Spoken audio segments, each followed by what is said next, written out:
Hello everyone and welcome to the GMS Magazine videos. I am Paco Garcia. I absolutely love Lovecraft and I have played an awful lot of board games that are, Lovecraft related themes, from Arkham Horror to, I don't know, whatever. Lots and lots of them. It seems something that we don't get tired of. We just keep lapping at them. Which is probably why Iello has released at Essen Spiel 2017 Mountains of Madness. A game in which we are meant to be climbing the Mountains of Madness in Lovecraft's novella. But taking a look, that is Iello, that they tend to produce really beautiful, absolutely gorgeous games. Is this game actually worth the amount of money that you have to pay to get your hands on it? I'm about to tell you.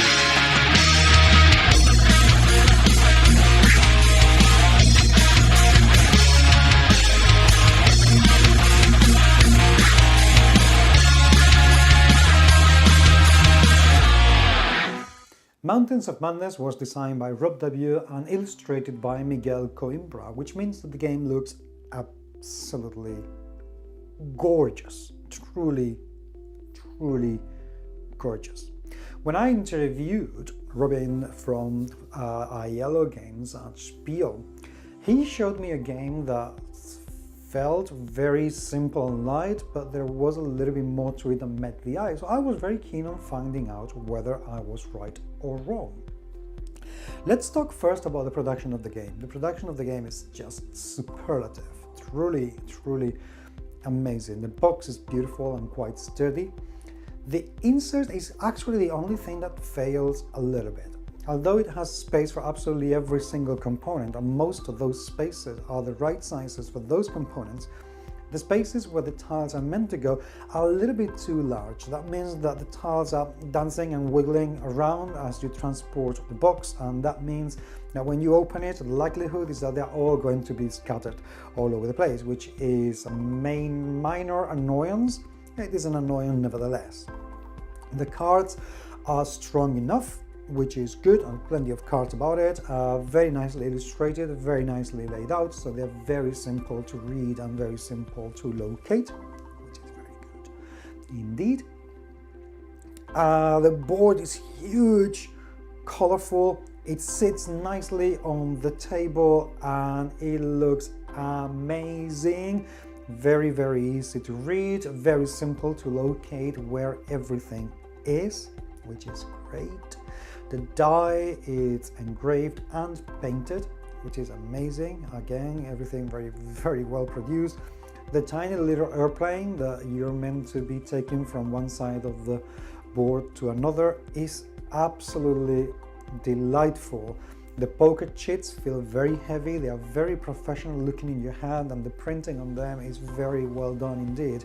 And even the timer, a sun clock, it's being very well taken care of. None of these cheapo sun clocks that has a little plastic on the top and the bottom so they stand. No, this one has a whole full wooden frame around it that looks beautiful, absolutely beautiful.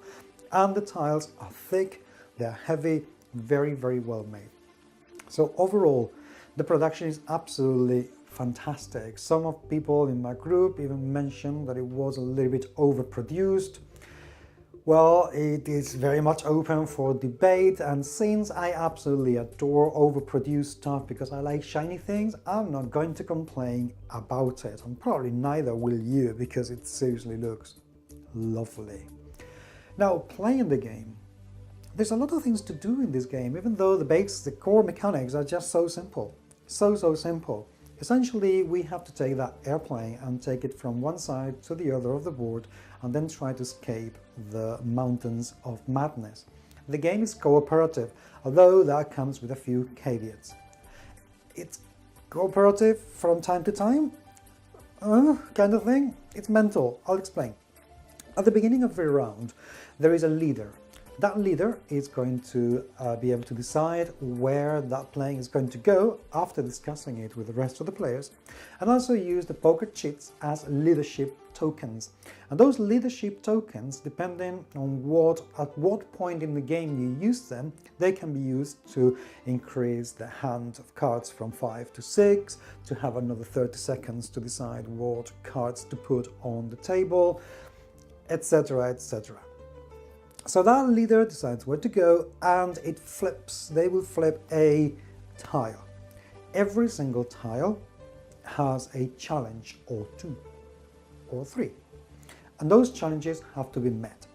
Every player will have a hand of 5 cards, and in those 5 cards you can have books, tools or guns, and you're meant to have match the number requested in each challenge.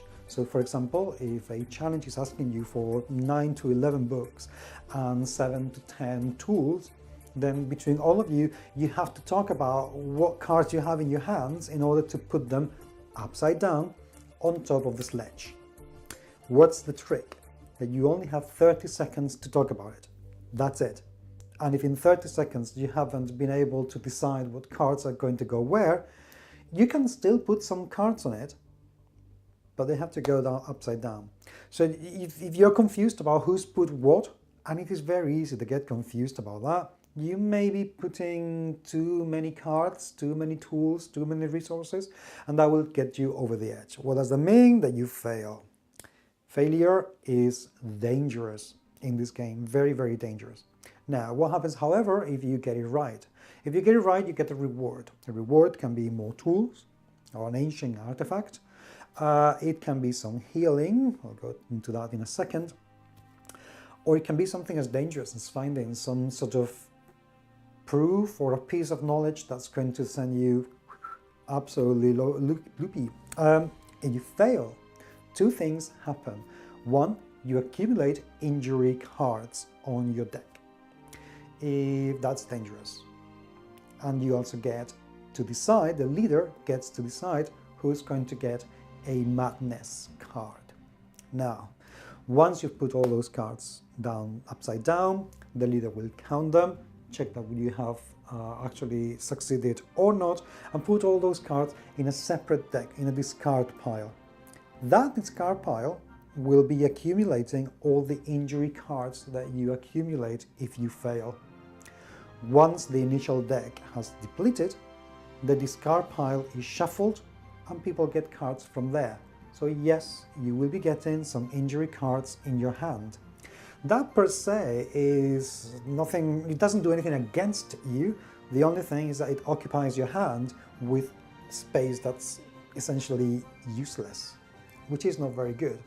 You can discard those cards when you put cards upside down or to reveal tools, which means that for the next round you will have an opening to get, to fill up your hand up to 5 cards that will be useful. But in the next rounds, then maybe somebody else will get those cards. So you have to be measuring that and being very careful about it. Now, the madness cards. This is where the Lovecraft tension kind of breaks a little bit. The game is not dark and gritty. It's actually quite funny. It is very funny because every single madness is going to make you do something that's going to actually hinder you quite a lot, and they can be really irritating, really irritating. Things can go for something as simple as you have to be humming or doing a sound whilst you're not talking. So yeah, if you're not saying anything to anyone, you're saying or any sound at all, to something as annoying as you can only talk when you raise your hand and somebody gives you permission, or when somebody uses your character name, or you have to be sitting on the ground, or you have to be doing constantly, which is brutally irritating for everyone. And it is funny. It essentially turns the game into a party game, which in itself is not bad because it's a very fun, funny party game. I'm not sure it fits with the Lovecraft theme. Instead, however, give me a second, instead of giving a madness card to somebody, you can choose to roll a die. The die can decide three things: whether you get 2 more injuries, which is irritating, whether you get confused and you lose cards from the original pile, which means that you will be shuffling the cards where you've been adding the injuries a bit quicker, or you will lose a couple of the leadership tokens. Now, losing the leadership tokens at the beginning of the game may not sound like a wrong thing or bad thing to happen, but the thing is that as the challenges become more and more difficult, and they do get a lot more difficult as you go up into the mountains and into the ancient city, you're going to need them. So you don't want to get rid of them too fast. Also, there are 3 levels of madness. You cannot get any more than level 3 of madness. So if you fail a challenge, once everybody has a level 3 madness, those leadership tokens begin to be taken out of the game completely, and they have a very limited supply. So you have to be very careful as to how you're going to do those leadership tokens and how you're going to lose them. Is it a fun game? Oh, hell yeah. I say a severely, seriously, very, very funny game. It's quite simple to explain, and the mechanics and mechanisms are next to nothing. So, is it a good game? This is a very hard question to answer. I have enjoyed it. I've played it already like 7 or 8 times, and I have enjoyed it every single time. It's a light game. It's not the kind of dark, gritty Lovecraftian games that we are used to, and it is certainly nothing to do in terms of atmosphere with Lovecraft, because this is funny. This is a fun, light game. Is it a good party game though? Yes. Resoundedly yes. Absolutely. And as a gateway game for cooperative games, this works very well indeed. If you are a hardcore gamer, if you are a hardcore Lovecraftian gamer, you're probably going to be disappointed about this game because it doesn't deliver on that Lovecraftian experience. Having said that, the madness do drive you insane from time to time. So it does fit. It's very, very strange, which paradoxically also fits with what's the theme of it, because it's all about madness. And this is mad. This is a mad game that shouldn't work, but it somehow, somewhat does. I find it very difficult to give a proper verdict on this game because I like it. I don't think it's just not what I expected, Lovecraft-wise, but I like it. So if you're expecting something serious and dark, this is not going to be for you at all. If you want a mad sort of game that's a little bit too silly for the theme, yeah, I think this will do. And if you want something that it's a gateway for gaming, definitely. I am definitely up for this game. So, am I going to recommend it? Yes, cautiously. I am, because I think it's a very good game. But be careful, it's not the kind of Lovecraft game that you would expect. Thank you very much indeed for being there. It is truly appreciated, and please give us a thumbs up if you have enjoyed this video. It really means an awful lot, and send us your comments and say what you made of Mountains of Madness. It would be good to hear. If you possibly can, please help us with our Patreon campaign. It means a lot, a serious lot. But above all, please don't forget to share this video and subscribe to the channel. Thank you.